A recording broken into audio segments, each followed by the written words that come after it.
क्या करते हैं? वो जनता दर्शन में मुझसे मिले थे और उनका बेसिक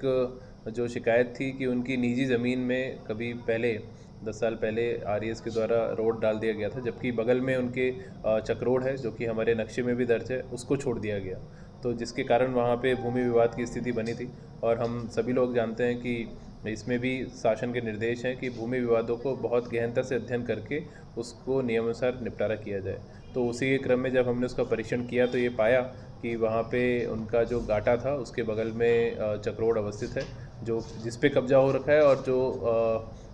रोड बनी है वो उनके गाटा में है। तो उसके लिए संबंधित उपजिलाधिकारी को निर्देशित किया गया कि इसमें एक बार पैमाइश करके न्यायोचित कार्रवाई कर दें, जिससे वो पूरी तरह संतुष्ट हैं। बेहतर स्वास्थ्य सेवाओं के लिए आपने कुछ निर्देश दिए हैं, क्या निर्देश है, किसको दिया आपने? देखिए, माननीय मुख्यमंत्री जी के निर्देशों के क्रम में सभी जो हमारे प्राइमरी केयर, सेकेंडरी केयर और टर्शरी केयर के हॉस्पिटल्स हैं उसमें बेहतर सुविधाएं मिले, जिसके अंतर्गत पीएससी, सीएससी और जिला अस्पताल, जिला महिला अस्पताल। तो ये मूलभूत ऐसे मानक होते हैं जहाँ पे सबसे हमारे गरीब वंचित तबके के लोग आते हैं, तो उनको गुणवत्तापरक स्वास्थ्य सेवाएं उपलब्ध हों। ये माननीय मुख्यमंत्री जी की मंशा है, जिसको लागू कराने के लिए हम लोग प्रयास कर रहे हैं। उसी के क्रम में कल मैंने भी एक पीएससी में निरीक्षण किया था और मोटी मोटी सारी व्यवस्थाएं वहाँ पे अच्छी पाई गई थी। बस केवल जो प्रसव के बाद में जो प्रसूताएं वहाँ रखी जाती हैं तो उसमें दिक्कत थी, तो उसके लिए मैंने बताया 10 दिन में सुधार कर लें कक्ष में। इसके अतिरिक्त कल रात्रि को भी सभी एसडीएम्स के माध्यम से सभी सीएससीज का, डिस्ट्रिक्ट हॉस्पिटल का निरीक्षण कराया गया है और उसमें भी हमारा लगातार ये प्रयास रहेगा, आगे भी इस प्रकार के औचक निरीक्षण मेरे द्वारा भी और हमारे सभी जो हमारे अधिकारी हैं, उप जिलाधिकारीगण हैं, उनको भी मैं भेज के कराता रहूँगा, ताकि लगातार एक सुधार की प्रक्रिया चलती रहे और जहाँ जहाँ पे कमियाँ हैं उसको हम लोग दुरुस्त कराते रहें। खेल मैदान का कल आपके द्वारा इंस्पेक्शन किया गया था, क्या कुछ प्रस्ताव अलग से वहाँ पर आपके द्वारा दिए गए या कुछ चेंजेस हो रहे हैं स्विमिंग पूल को लेकर के? जो हमारा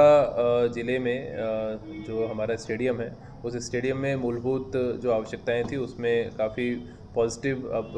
कार्य हो रहे हैं और बड़े कार्य हो रहे हैं, चूँकि हमारे जनपद से माननीय खेल मंत्री जी भी यहीं से हैं, तो उनके निर्देशन में सारे काम हो रहे हैं। वहाँ पे एक रनिंग ट्रैक बनाया जा रहा है, तरण ताल बनाया जा रहा है। उसमें डिस्ट्रिक्ट स्पोर्ट्स ऑफिसर से चर्चा हुई थी कि 25-25 मीटर के 2 तरण ताल बनाए जा रहे हैं, तो उसको मिलाकर एक 50 मीटर का तरण ताल अगर बना दिया जाए उसी पैसे में, तो वो इंटरनेशनल लेवल का एक पूल बन जाएगा और उससे हमारे जितने तैराक हैं भविष्य में अच्छे तैराक तैयार हो सकेंगे, जिनको इंटरनेशनल लेवल की सुविधाएँ मिल सकेगी। उसके लिए हम लोग यहाँ से अभी स्पोर्ट्स डिपार्टमेंट को प्रस्ताव भेज रहे हैं और उसको दुरुस्त करा लेंगे। इसके अतिरिक्त जो ओल्ड बिल्डिंग है उसका भी मैंने निरीक्षण किया था, तो अच्छी सुविधाएं वहाँ पे हैं और आने वाले 6 माह में जब ये सारी चीज़ें धरातल पे आ जाएंगी तो उसके बाद में यहाँ के जितने खेल प्रेमी हैं उनको काफ़ी लाभ उससे प्राप्त होगा। तो सर, मड़ियाहू के कैलावर के एक पीड़ित थे, उनका लैंड डिस्प्यूट का मामला था, 14 साल से न्याय के लिए कुछ भटक रहे थे, कुछ उसमें आपके द्वारा